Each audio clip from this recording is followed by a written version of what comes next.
하나님 말씀은 신약성경 로마서 3장 19절에서 20절 말씀입니다. 로마서 3장 19절 20절 말씀 우리 같이 한 목소리로 함께 읽겠습니다. 우리가 알거니와 무릇 율법이 말하는 바는 율법 아래에 있는 자들에게 말하는 것이니 이는 모든 입을 막고 온 세상으로 하나님의 심판 아래에 있게 하려 합니다. 그러므로 율법의 행위로 그의 앞에 의롭다 하심을 얻을 육체가 없나니 율법으로는 죄를 깨달음이니라. 아멘. 죄를 깨우치는 율법이라는 제목으로 설교를 준비했습니다. 오늘 성경은 이제 18절까지 구약의 말씀을 인용하여 이제 이 세상에 의인은 하나도 없다라고 하는, 어느 누구도 죄에서 벗어날 자가 없다라고 하는 구약 성경을 인용하여 이때 당시에 이들이 가지고 있었던 하나님의 말씀인 구약 성경으로부터 사도 바울이 전개하고 있는 이 교리가 구약의 말씀에 합치하는 것임을 논증했습니다. 그리고 나서 이제 19절에서 우리가 알거니와, 이게 이제 헬라어로 오이다멘이라는 것입니다. 그래서 오이다멘, 이게 제가 사용했던 닉네임인데 오이다멘이 우리가 이미 다 알고 있다, 뭐 이겁니다. 이 오이다멘이라고 하는 이 말씀은 완료형이에요. 그래서 지금 사실 얘기하는 이런 것들이 이미 우리가 다 알고 있던 내용이다. 결코 뭐 새로운 사실도 아니고 너무나 분명한 사실이다. 이제 성경을 인용을 했으니까 말이죠. 근데 사도 바울이 이렇게 이야기하는 목적은 단지 뭐 알고 있는 사실을 왜 이야기하겠어요. 너무나 자명한 진리, 너무나 분명하고 뭐 삼척동자도 다 아는 하나님의 말씀, 그런 것들을 이야기할 때는 뭐겠어요? 이제 계시의 진전이 있는 것을 암시하는 거죠.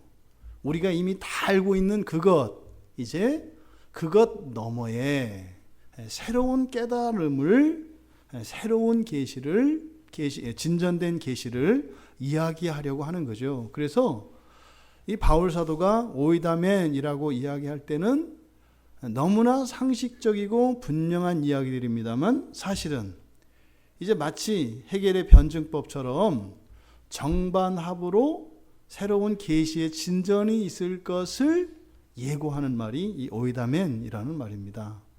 우리가 보통 신앙의 간증을 나눌 때 다 아는 이야기잖아요. 누군가가 자신의 신앙의 간증을 나누면 그것과 관련해서 할 얘기가 다 있습니다. 나도 그것과 관련이 다 돼 있어요. 그래서 오이다멘인 거예요. 오이다멘. 근데 사실은 그걸로 끝나면 안 되죠. 그러면 그냥 기독교 신자들의 수다로 끝납니다.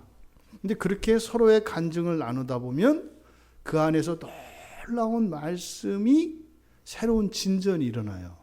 이런 거죠. 그래서 이 오이다멘이라고 했을 때는 새롭게 드러날 계시에 대한 기대가 있다. 그럼 이제 사도가 이렇게 오이다멘, 우리가 알거니와 이렇게 말씀을 하고 다 알고 있는 내용, 그걸 얘기합니다. 무릇 율법이 말하는 바는 율법 아래에 있는 자들에게 말하는 것이니, 이것을 좀 풀어서 말하면 그런 거죠. 율법은 끊임없이 말씀을 하고 있다는 거예요. 그잖아요. 우리가 자고 있어도 성경에서 율법은 계속 말하고 있죠. 계속 말하고 있습니다. 그리고 뒤에 율법 아래에 있는 자들에게 말하는 것이니, 그러니까요, 율법이 말하는 그 말이 율법 아래에 있는 사람들에게 끊임없이 말을 하고 있다는 거예요. 그런데 여기에 앞에서 율법이 말하는 바 할 때 말하는 것과 뒤에 율법 아래에 있는 자들에게 말하는 것 할 때 말하는 것, 다른 동사를 씁니다. 그래서 앞에 율법이 말하는 바, 율법이 말씀하는 것, 여기에는 레고라고 하는 동사를 사용합니다. 이제 원래 이 레고라고 하는 이 말은 왜 어린아이들을 이렇게 재워서 이렇게 안아서 재우면 이게 다 완성된 게 아니잖아요. 바닥에 뉘어야 완성이잖아요. 이렇게 안아서 재웠다가 놀 때 조심스럽잖아요. 이거 마지막에 깨면 또 다시 처음부터 다시 해야 되니까. 사실 이 레고라는 말이 그거예요. 이렇게 잠든 아이를 바닥에 탁 뉘었는데 얘가 안 깨는 거예요. 그래서 입을 탁 덮고 문 닫고 나오는데 딱 이게 레고거든요. 그러니까 이 레고가 후에 가서 논쟁을 잠재운다라고 하는 의미로 쓰여요. 왜 이제 사람들이 막 말싸움을 하잖아요. 네가 옳다, 뭐 내가 옳다, 막 이렇게 할 때 그때 어느 지혜로운 사람이 딱 얘기를 했을 때 그 말들이 딱 모아지는 거예요. 이게 레고라는 말이에요. 그러니까 이 말은 진짜 멋있는 말이에요. 또 썼네요.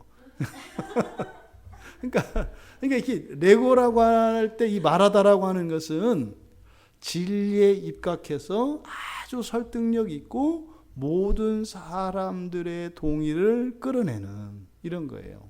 이게 레고거든요. 그러니까 율법이 말하는 바 할 때 율법이 말하는 건 뭐라는 거예요? 원래 그런 거라는 거예요.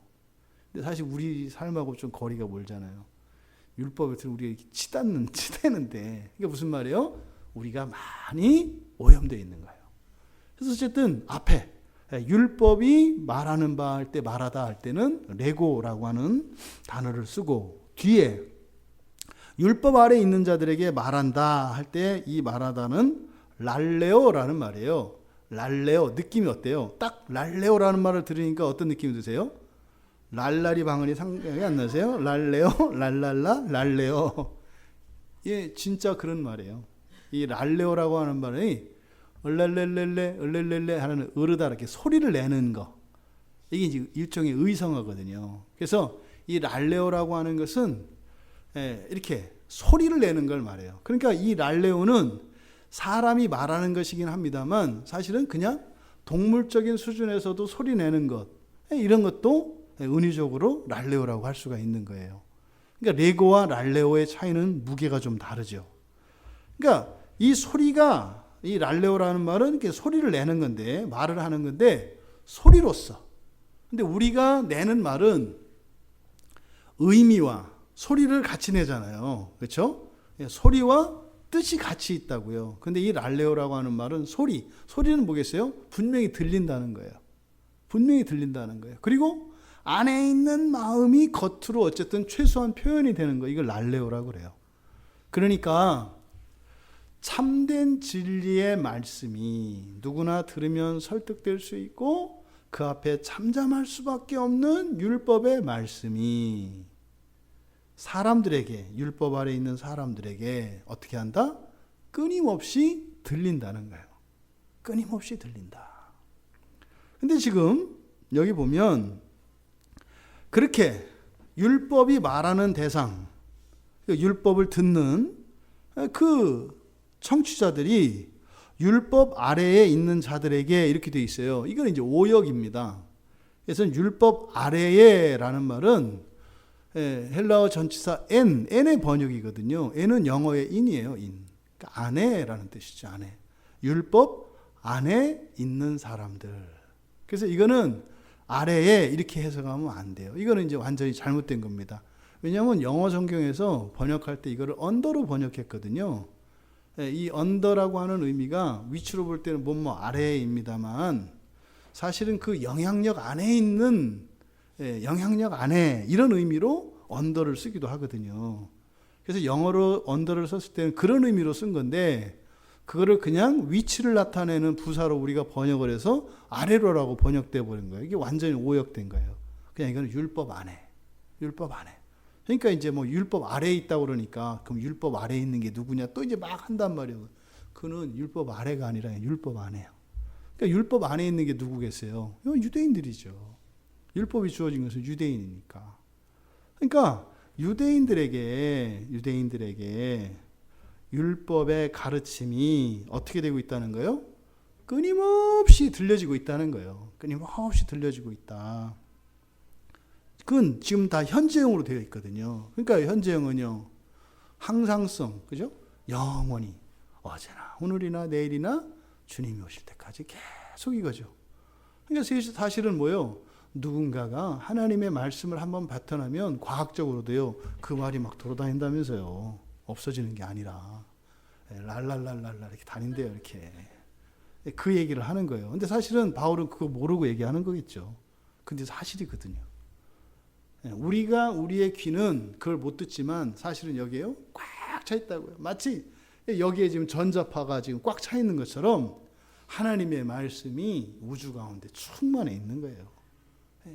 대초하셨던 하나님의 그 말씀으로부터, 예수님의 육성으로부터, 또 오늘날도 또 우리 광야교회 교인들이 맨날 카운터하면서 하는 이 하나님의 말씀이 어떻게 해요? 지금도 계속 되고 있다는 거예요. 다 아는 거죠. 그런데 요거는 다 알고 있는 거예요. 이미 다 알고 있는 사실이잖아요. 근데 이제 그 다음 내용이에요. 그 다음 내용. 요거는 이제 오이다면이 아닌 거예요. 이는 뭐뭐하게 하려 함이라. 그러니까 이것을 위한 것이다. 그러니까 앞에 있는 내용은 이미 다 알고 있는 내용입니다. 그런데 바울 사도가 이제 여기서 놀라운 말씀을 하는 거예요. 이는 모든 입을 막고 온 세상으로 하나님의 심판 아래에 있게 하려 함이라. 지금 바울 사도가 오이다멘이라고 말씀한 이후에 이제 이게 진전된 계시를 말씀하시는데, 첫 번째 율법은 모든 사람을 위한 것이라는 거예요. 이게 지금 여러분들한테는 당연한 말로 드리겠습니다만 유대인들한테는 있을 수가 없는 말이에요. 그러니까 율법이 모든 사람들을 위한 것이다. 뭐라 그랬어요? 이는 모든 입을 막고, 이 막는다는 것을 입을 닫아버린다는 거예요. 말 못하게 그냥 입을 딱 막아버린다는 거예요. 입을 막고, 또 온 세상으로 하나님의 심판 아래에 있게 하려고 하는 것이다. 율법을 맡은 유대인들이 자신들의 자랑으로 삼는 것이 뭐예요?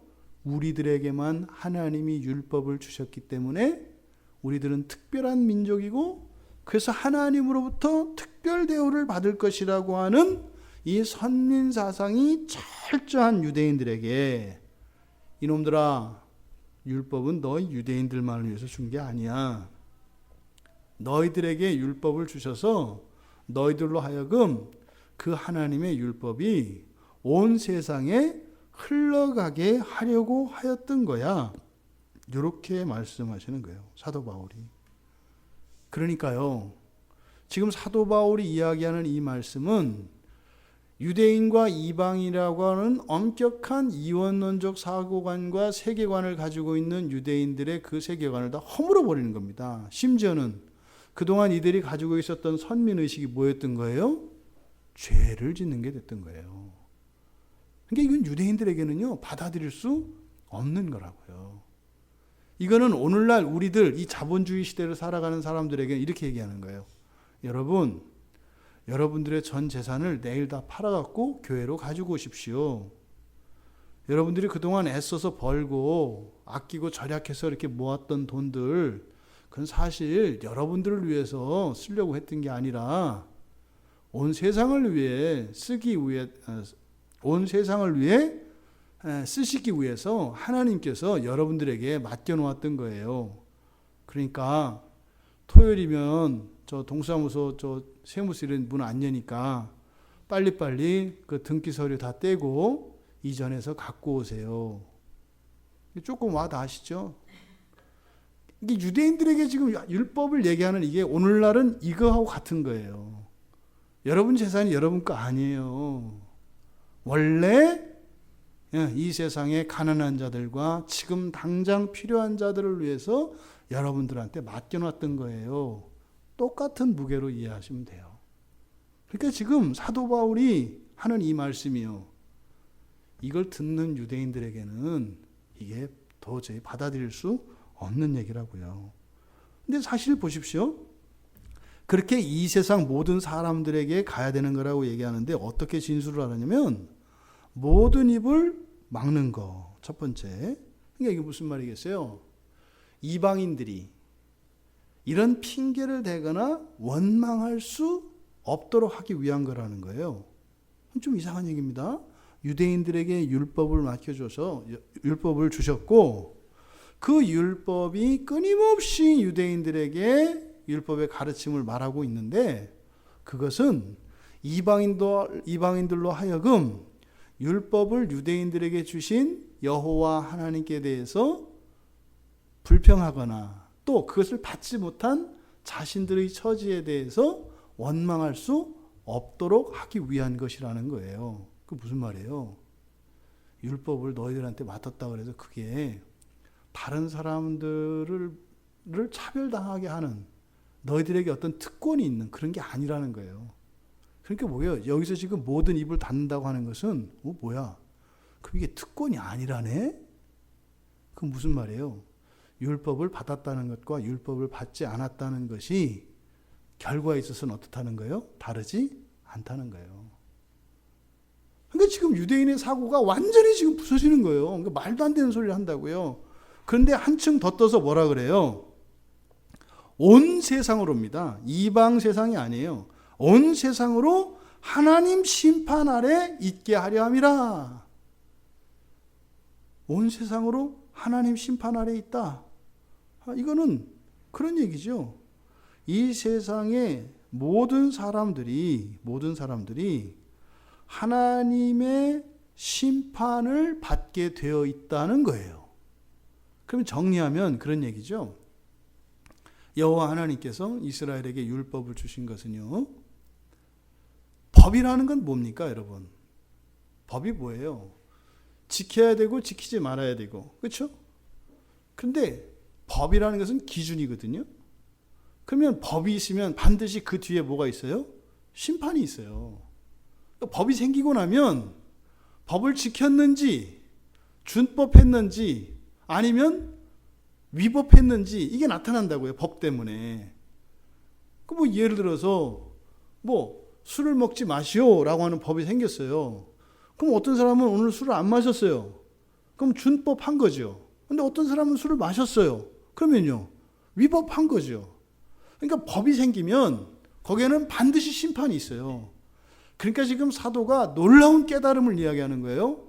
여러분, 나도 말이죠. 옛날에 유대인으로서 율법은 우리들을 위해서 주신 것이라고 생각했고 율법을 통해서 하나님께서 우리를 구원하시려고 하는 은혜의 방편이라고 생각을 했는데 그게 아닙니다.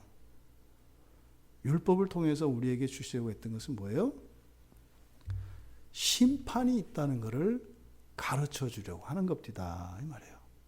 심판이 있다는 것을 가르쳐 주려는 겁니다. 그러니까 그것은요. 그러니까 율법을 누가 받았느냐가 중요한 게 아니에요. 유대인이 받았느냐, 저 대한민국 한민족이 받았느냐, 아프리카 누가 받았느냐, 이게 중요한 게 아니에요. 중요한 건 뭐예요? 이 세상에 율법이 들어왔다는 거예요.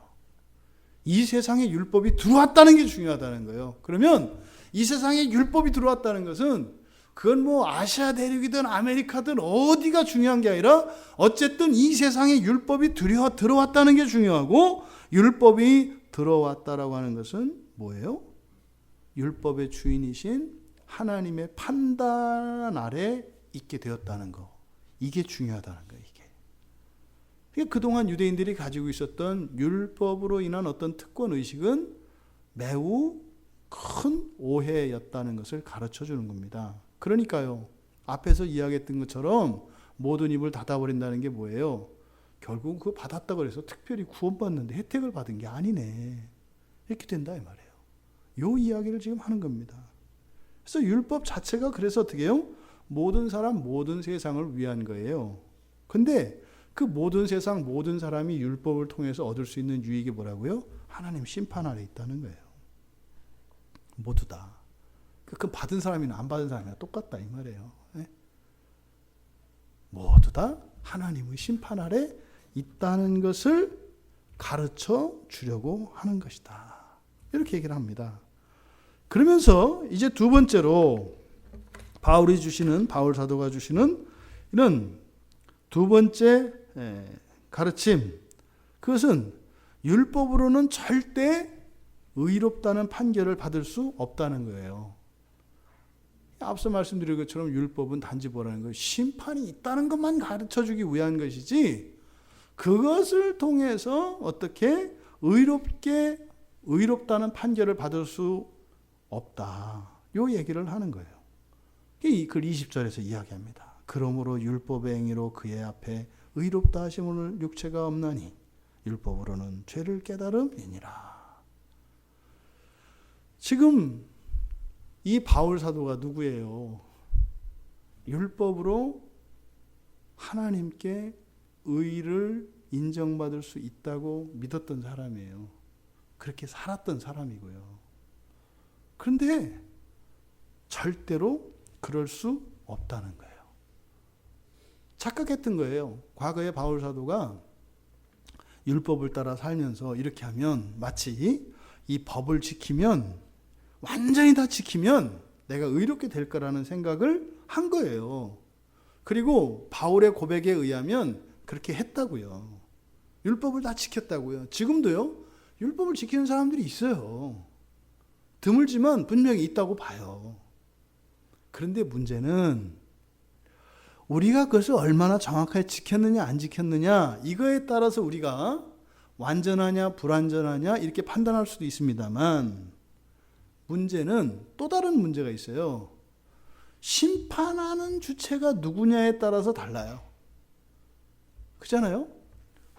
이렇게 보통 아마추어들이 뭐 어떤 걸 보고 잘한다라고 이렇게 막 박수를 치는 거. 그래서 그냥 관객들로부터 갈채를 받는 것과 심사원들로부터 인정을 받는 건 다르죠. 더더군다나 한국 무대에서 인정을 받는 것과 국제 무대에서 인정을 받는 건 또 다르죠. 그러니까 뭐 누군가가 우리 교회 와서 뭐 어떤 뭐 자기의 재주를 자랑했을 때 우리 보고 저 채점하라고 그랬는데 0점에서 10점 그러면 뭐 대부분 10점 주지 않겠어요? 그냥 이게 안 되거든요. 밑으로. 그렇다고 그래서 뭐 안양시 무슨 이렇게 대회 나가는데 그 사람이 10점을 받냐고요? 안 받잖아요. 평균 이하를 받을 가능성이 많죠. 근데 여러분, 바울이 예전에 생각하지 못했던 게 뭐냐면, 그렇죠. 율법 자체만 생각한 거예요. 이것만 내가 잘하면 되지. 이렇게 생각을 한 거예요. 근데 문제는 심판하시는 분이 누구세요? 하나님이세요. 이 심판으로서 하나님은 어떤 분이에요? 가장 까다로운 분이에요. 가장 까다로운 분이에요. 심지어는 동작 하나를 봐도 어떻게 해요? 1초를 그냥 100만 장의 사진으로 펼쳐놓고 보시는 분이에요. 그러니까 하나님에 대한 이해에 따라서 율법으로 의를 이룰 수 있다 없다가 달라지는 거예요.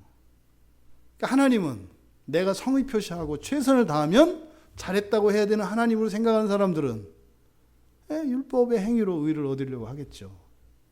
그런데요, 절대자이신 하나님을 놓고 율법으로 하나님께 이르려고 했을 때는 감히 내가 하나님께 다다를 수 없다는 것을, 율법의 100만 제곱을 우리가 행한다 할지라도 하나님 근처에도 얼씬할 수 없다는 사실을 알게 되죠.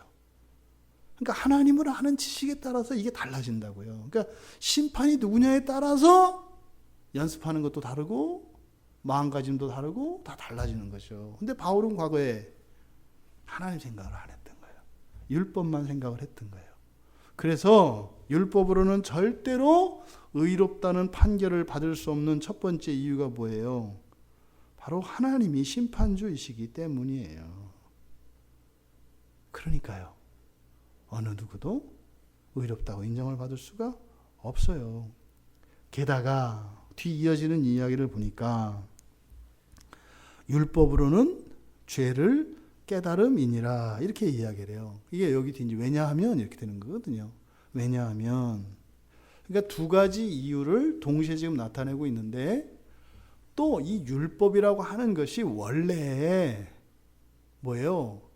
의를 이루는 그 길을 제시한 것이 아니라는 거예요. 의를 이루는 그 길로 제시되어진 율법이 아니라 죄가 무언지를 가르쳐 주는 거예요. 여러분, 우리가 서 있는 땅이 평지잖아요. 그렇죠? 의라고 하는 것은 산인 거예요. 말하자면 높은 산이 의예요. 그래서 의를 쌓아서 하나님께 다다르는 것은 높이 쌓아 올라가는 거예요. 근데 그래서 다다를 수 없어요. 왜요?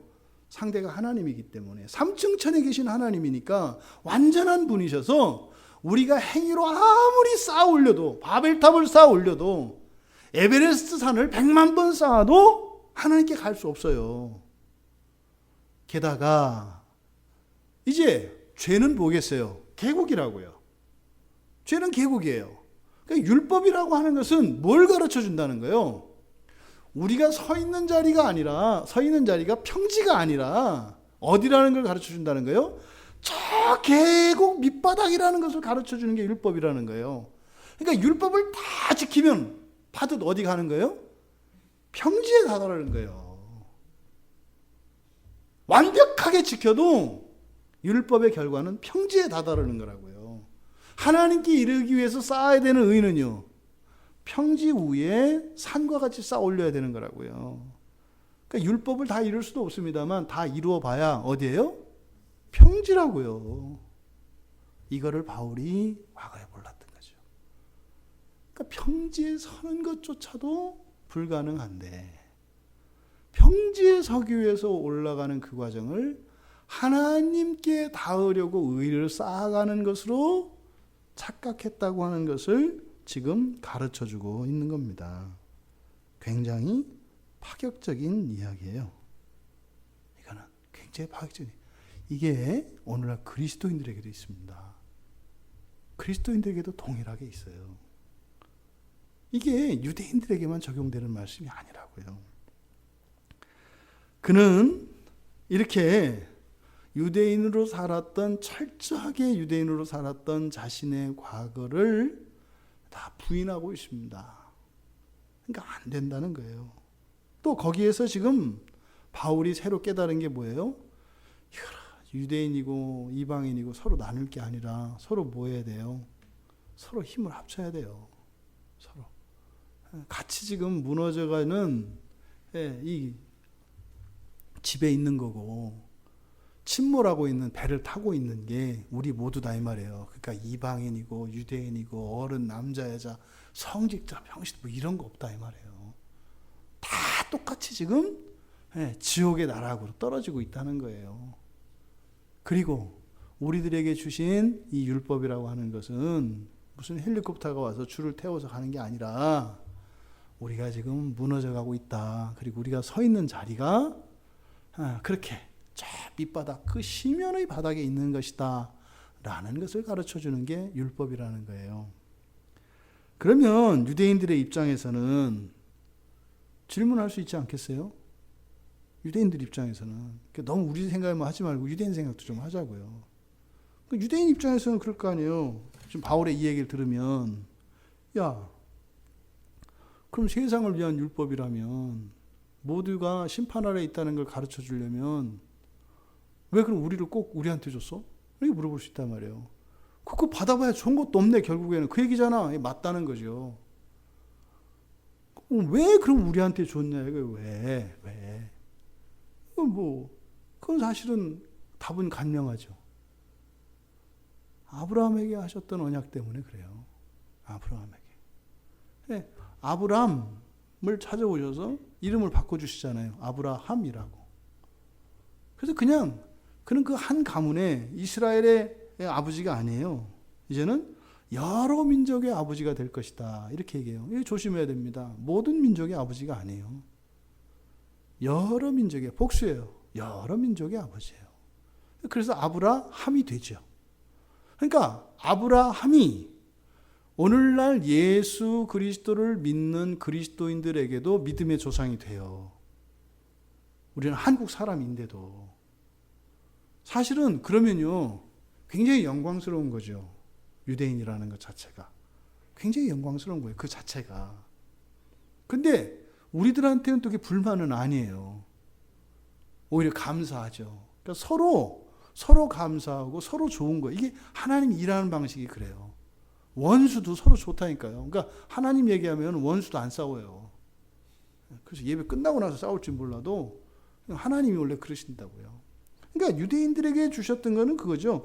창세기 17장 4절 5절에서 기록하고 있는 아브라함과의 언약입니다. 근데 사실은 그 아브라함이 여러 민족의 아버지가 되는 것은 그리스도를 통해서 성취되는 거죠.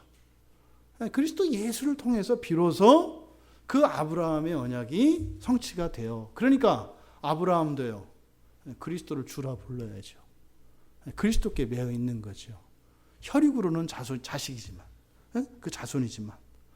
그래서 유대인이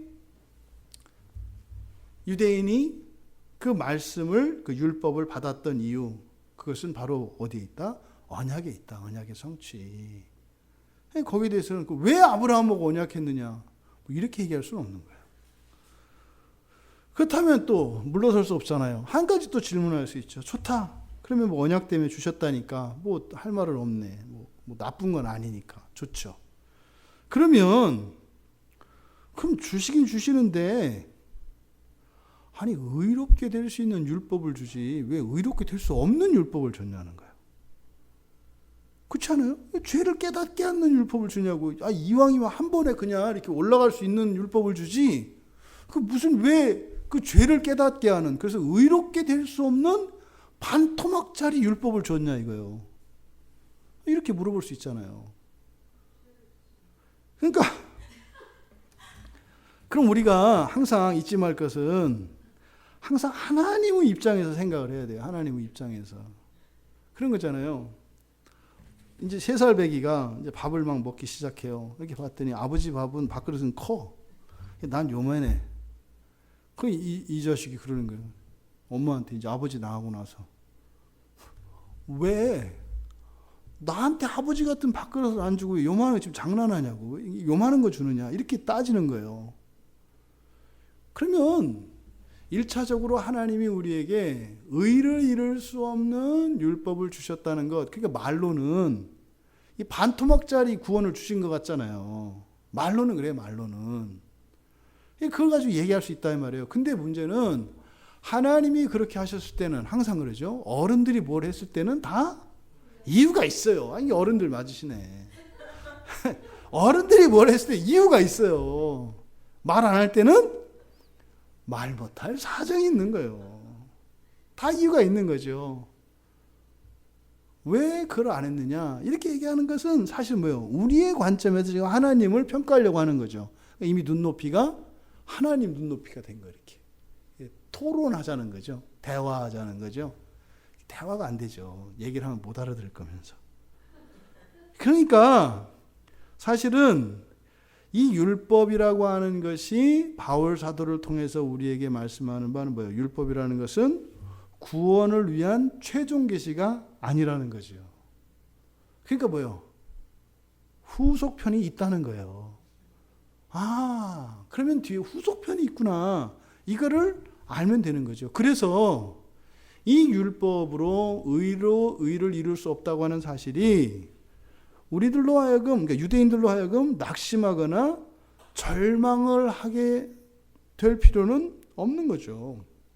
여호와 하나님이 앞서서 그랬잖아요. 왜 유대인들에게 그 율법을 맡기셨어요? 언약을 성취하시려고.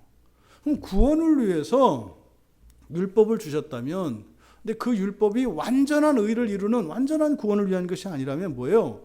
그것은 구원을 향하여 하나님이 일을 시작하셨다는 거죠. 나가고 있다는 거죠. 그럼 그 다음 단계가 있다는 게 아니에요. 그럼 이게 단 줄 알았더니 아니었구나. 그럼 어떻게 해요? 다음이 뭘까? 이렇게 궁금해하고 하나님 앞에 나아가면 되는 거죠. 그럼 하나님께서 언약을 반드시 이루시는 분이라면 구원하시겠다고 구원의 계획을 밝히셨으니까 반드시 구원을 이루시겠네요. 그 믿음을 가지고 기대를 가지면 되는 거죠. 구원은 오직 예수 그리스도를 통해서만 이루어지기 때문입니다. 하나님이 일부러 이렇게 나누어서 조금씩 주려고 준 게 아니라 구원은 오직 성자 하나님을 통해서만 이루어지기 때문이에요. 창조가 성자 하나님을 통해서만 이루어지는 것이기 때문에 구원도 성자 하나님을 통해서만 이루어진다고요. 그래서 이 율법이 그렇게 의를 이룰 수 없는 것이었죠. 실제적으로 보십시오. 예수 그리스도의 그 구원이 우리는 알잖아요. 어떻게 우리가 구원을 얻게 되는가 보세요. 죽어야 구원을 얻어요. 우리는 죽고 못 살아요. 우리가 구원받으려면 죽어야 된다니까요. 근데 구원받는 건 영원히 사는 건데, 죽으면 영원히 못 살잖아요. 그러니까 구원은 반드시 죽어야 된다니까요. 그걸 이룰 수가 없어요. 그러니까 완전히 구원에 이르는 완전한 복음을 줘도 우리는 그것을 성취할 능력이 우리에게 없다고요. 그럼 또 그때 하면 또 그럴 거 아니에요. 왜 할 수도 없는 걸 줘가지고 뭐 이렇게 할 거 아니에요. 그러니까 구원은 오직 예수 그리스도를 통해서만 어떻게 해요? 죽음에서 살아날 수 있는 권능을 가지신 분, 사망 권세를 쥐신 분만 우리의 구원을 이룰 수 있다고요. 그래서 의롭게 될 수 없는 율법을 주신 이유는 뭐다? 오직 구원은 예수 그리스도를 통해서만 이루어지기 때문이다. 그럼 지금 여기서 바울 사도가 율법의 기능을 지금 이야기하는 건데, 바울 사도가 지금 이야기하려고 하는 율법의 기능은 뭐겠어요? 이거는 불충분한 이런 율법으로 인해서 유대인뿐만 아니라 모든 인류가 다 하나님의 심판 아래 있다고 하는 사실을 가르쳐주는 기능을 해요. 그러니까 이거 바꿔 말하면 뭐예요? 이 세상의 모든 사람은 다 뭐가 필요하다? 구원이 필요하다. 그러니까 율법이 이렇게 떠들고 다니는 거예요. 여러분들은 다 구원이 필요합니다. 그러니까 이것은 단지 복음만이 이 세상에 전파되어야 하는 것이 아니라 무엇도 전파가 돼야 돼요? 율법도 전파가 돼야 되는 거예요. 유대인들은 그런데 어떻게 했어요? 그걸 꽉 틀어지고 있었죠. 율법은 그런 게 아니라고요. 율법은 구원에 이르는 길이 아니에요. 뭐예요? 구원이 필요하다고 하는 사실을 가르쳐 주는 거예요. 우리가 복음을 전도할 때 복음을 사람들이 받아들일 수 있으려면 어떻게 돼요? 자신이 구원이 필요한 상태라고 하는 자각이 있어야 돼요. 그걸 우리가 죄인이라고 얘기합니다. 그걸 죄인이라고 해요. 그 일을 하는 게 바로 뭐예요? 율법이라고요. 그러니까 율법이 가르쳐지지 않은 곳에 복음이 될 수가 없어요. 성경에서 구약 성경을 뚝 잘라가지고 신약 성경에서 아무리 거기서 죄를 설명해 보십시오. 구원 필요 없어요. 이렇게 안 된다고요. 그러니까 사실은 율법과 복음이라고 하는 것은 하나죠. 구원의 길이에요. 똑같이. 그래서 율법이 없는 곳에 복음이 있을 수 없고, 그러면 복음이 없는 곳에 참다운 율법의 기능이 있을 수가 없는 거예요. 그러니까 복음이 없는 곳에서 율법이 선포되어지면 어떻게 돼요? 죄만 깨닫게 되고 죄책감에 사로잡혀서 그냥 죽어버려요. 율법에 죽는다고요. 오늘날 그런 일들을 많이 하잖아요. 우리가 이번에 그 주제로, 사경의 주제로 하는 천사, 오늘 그 낮에 그 병원에 갔다가 어떤 분, 지난주에 그 왜 29살 된 그 아들, 그 할머니 얘기했잖아요. 그래서 오늘 이제 가서 좀 이야기 하다 보니까 이제 다음 주 월요일 날 수술을 받으셔야 된대요. 이게 잘못해서. 그렇게 했는데 이제 그 목사님, 교회 목사님이 전화 오셨대요. 근데 이제 뭐 제가 실명은 거론하지 않겠는데 여수에 있는 어떤 교회 목사님인데 뭐 이렇게 전화 오셨다고 하면서 얘기를 하셔요. 귀신을 얘기하더라고요. 그러니까 딱 그 베레아에 사는 그 귀신 얘기를 하는 거예요. 그래가지고 제가 이제 저 스마트폰에다가 카톡 이렇게 해서 제가 설교 보내드릴 테니까 들으세요. 그래서 듣겠대요. 거기서 뭐 그 목사님을 제가 대놓고 뭐라고 할 수는 없잖아요. 담임 목사님인데. 거기도 지금 보니까 그 잘못된 귀신론에 빠져가지고 뭐 이러고 있더라고요. 그러니까 지금 우리들이 얼마나 이렇게 왜곡되고 거짓에 이렇게 빠져 있는지 몰라요. 근데 사실은요, 그분도 이렇게 구원이 필요한 분이에요. 교회 안에 있는데. 이게 잘못된 거죠. 그러니까 정확한 이 율법에 대한 지식은 우리가 참으로 구원이 필요하다는 것을 자각하게 합니다. 근데 그걸 가지고 어떻게 구원을 받으려고 하면은 거기에 엉켜서 죽는 거예요. 그건 왜 구원에 이르는 지식이 아니니까. 이 세상 어느 누구도 구원이 필요 없는 사람은 없다는 거예요. 그것이 율법의 첫 번째 기능입니다. 또 두 번째로 구원이 불가능한 것은 아니라는 사실을 가르쳐줘요. 불가능한 것은 아니다. 근데 율법을 통해서 이게 좀 말장난 같잖아요. 율법을 통해서 구원은 불가능하다라고 하는 그 구원의 불가능이라고 하는 것을 절망할 수밖에 없는데 또 거기서 구원받을 수 있겠네라고 하는 가능성을 본다는 거예요. 이게 역설이라고요. 역설. 불가능을 보는데 거기서 가능을 봐. 이런 거죠. 이게 지금 바울이 이야기하는 율법의 기능입니다. 왜요? 아직 최종 심판이 내려지지 않았잖아요. 아직 최종 심판이 내려지지 않았잖아요. 우리 아직 살아있잖아요. 그러면요, 남아있는 거예요. 기회가 남아있는 거예요. 그러니까 율법뿐만 아니라 이렇게 그러면 의를 이룰 수 없는 율법이 주어졌고 단지 죄를 깨닫는 기능을 가진 율법이 주어졌다면 온전한 것이 나타나겠네요. 그래서 이 율법의 기능이라고 하는 것은 전체 구원의 과정에서 구원이 필요하다고 하는 사실을 가르쳐 줄 뿐만 아니라 그 가능성으로 인도하는 것이다. 이게 지금 바울이 이야기하는 율법의 기능입니다. 여러분, 이렇게 마치 구원 받을 수 있을 것처럼 받았던 그 율법 자체를 가지고 구원을 이루려고 했다가 실패했던 유대인들, 그들 속에 바울이 있었고 그 실패의 경험담을 통해서 유대인들에게 바른 구원의 길을 찾아 나설 것을 촉구함과 아울러 우리 그리스도인들에게도 동일한 시행착오의 일이 일어날 수 있다고 하는 것을 우리들에게 가르쳐주고 있는 것입니다. 복음이 참다운 복음이 되지 않으면 그것으로 우리가 구원을 얻을 수가 없어요. 본문에 보면 아주 독특한 말을 쓰는데 20절 앞에 의롭다 하심을 얻을 육체가 없다 그랬잖아요. 그 앞에 뭐라 그랬어요? 무엇으로? 율법의 행위로. 이게 딱 한 번만 쓰인 말이에요. 율법의 행위로. 근데 우리는 벌써 여러분들 알아서 해석하시잖아요. 율법의 행위로. 그거 율법에서 이렇게 공으로 쌓는다는 거 아니야? 공로사상 이런 거 아니야? 그런 게 아니라 되게 어려운 부분이에요. 이게 지금 일치가 되지 않거든요. 이게 딱 한 번만 이렇게 사용한 말이어서. 그래서 이렇게 율법을 지키는 것이다. 이런저런 해석이 있어요. 근데 이것은 율법의 행위로라고 할 때 이 행위는 율법의 기능, 율법의 효과, 이렇게 이해를 하는 것이 좀 매끄럽게 문맥이 이해가 됩니다. 왜냐하면 뒤에서 이제 율법과 다른 한 의가 제시되잖아요. 구원에 이를 수 있는. 그러니까 여기서 율법의 행위라고 하는 것은 우리들 각자가 율법을 지키는 그 순종을 통해서 이루는 이런 게 아니에요.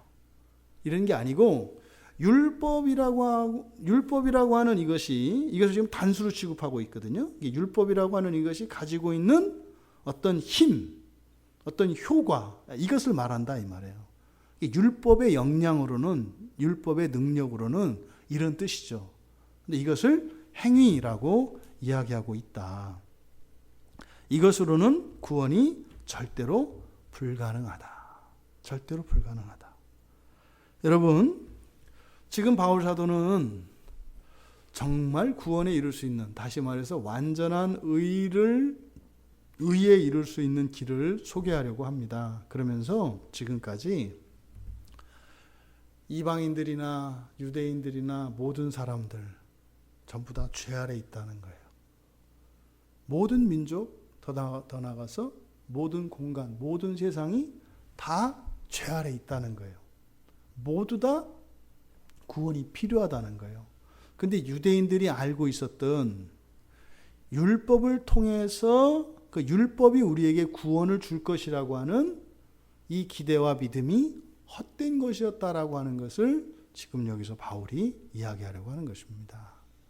만약에 우리가 우리의 신앙생활에 어떠한 것들을 구원의 근거로 생각을 한다면 그것이 율법의 행위가 돼요. 우리가 예배드리고 기도하고 이렇게 회개하고 하는 이런 것들이 어떤 효과가 있는 것처럼 생각을 한다면 그것 또한 율법의 행위가 된다. 근데 그런 것으로는 절대로 구원에 이를 수 없다. 구원 불가하다. 이렇게 얘기를 하는 겁니다. 하지만 이렇게 철저하게 모든 민족과 모든 세상과 모든 방법들에 대해서 철저하게 다 막아버려요. 왜 그러겠어요? 한 길로 몰아가기 위한 것이죠. 오직 한 길밖에 없기 때문에 지금 바울 사도는 철저하게 다 막아버리는 겁니다. 그래서 있을 법한 또 뭐 있을 수도 있지 않느냐라고 생각하는 이런 모든 주장까지도 철저하게 다 막아버리는 거예요. 이 지금 사실 바울 사도가 이야기하라고 하는 것은 뭐겠어요? 오직 한 길이에요. 오직 한 길. 오직 한 길밖에 없다. 이 이야기를 하기 위해서 지금까지 이렇게 논증을 해오는 것입니다. 바울 자신은 이렇게 참된 구원, 완전한 의를 이루기 위해서 정말 이렇게 자신을 쳐서 꺾으면서 살아왔던 이런 극기의 삶을 살았던 아주 전형적인 사람입니다. 근데 그것이 얼마나 험난하고 고된 길인가 압니다. 근데 그것이 다 헛된 길이었던 거예요. 그러니까 사도 바울이 이렇게 철저하게 논증하는 이유는 다시는 제2의 바울이 있지 않기를 바라는 마음에서 만에 하나라도 있을지 모르는 이런 모든 경우의 수들을 다 제거하고 있는 것입니다. 그만큼 자신이 그것을 완벽하게 겪었기 때문이죠. 여러분, 이 사도 바울의 말씀을 들어보면 왜 하나님이 사람이 되셔서 십자가에서 죽으셔야 됐는지 조금은 공감이 되지 않습니까? 하나님이 사람이 되셔서 죽으셔야만 했던 그것이 유일한 구원의 길이라는 것이에요. 여러분, 우리들이 가지고 있는 이 구원에 대한 태도 그리고 우리들의 마음가짐을 점검해 볼 필요가 있습니다. 유대인들은 그 자기 확신에 가득 차서 낙관론적인 구원론을 가지고 있었어요. 근데 문제는 그것이 잘못된 길에 서 있었던 것입니다. 우리들의 신앙이 예수를 믿는다라고 하는 이 믿음이 자기 확신이 되고 또 우리들의 이러한 행위가 율법의 행위가 된다면 지금 사도 바울이 염두에 두고 있는 유대인들의 구원관과 다르지 않은 구원관을 가진 그리스도인들도 있을 수 있다는 것입니다. 우리 안에 이렇게 만약에 이런 모든 가정과 헛된 시도들은 다 막아버려야 합니다. 철저히 바울 사도가 앞으로 전개하게 될 이 복음에 우리의 온 마음을 쏟고 우리가 우리의 전인격을 순종하며 나아갈 때 오직 한 길이신 그리스도를 통하여 구원하시는 그 구원의 길에 이룰 수 있습니다. 절대로 자의적인 것 그리고 자기 확신에 사로잡힌 것은 굉장히 위험합니다. 오늘 죄를 깨우치는 율법이라고 하는 이 말씀을 통해서 유대인들이 가졌을 허무, 그들 마음속에 일었을 분노, 이것이 여러분들에게 깨달아지기를 바랍니다. 그리고 사실은 그런 허무와 그런 분노는 지난날 자신들의 삶에 대한 후회에서 오는 것이죠. 그러면 그만두면 되는데 오히려 그 길을 계속 가려고 하는 알 수 없는 고집이 우리 안에서 역사하죠. 그건 죄가 하는 일입니다. 네, 주님은 분명히 말씀하셨습니다. 쉽고 가볍다고. 그런데 기억해야 합니다. 우리는 절대 쉽고 가벼운 것은 원하지 않습니다. 웬만큼 무게가 있고 웬만큼 내가 할 수 있는 한도 내에서 어려워야 우리는 그걸 인정합니다. 쉽고 가벼운 것은 길이 아니라고 하는 자기 확신에 차 있다는 사실을 잊지 마시기 바랍니다. 그래서 넘치지도 말고 모자라지도 말고 오직 성경 계시를 따라 성령의 인도하심을 따라 그 구원의 길을 우리 모두 다 함께 마지막까지 그렇게 아름다운 생애로 살아갈 수 있기를 주님의 이름으로 축원합니다.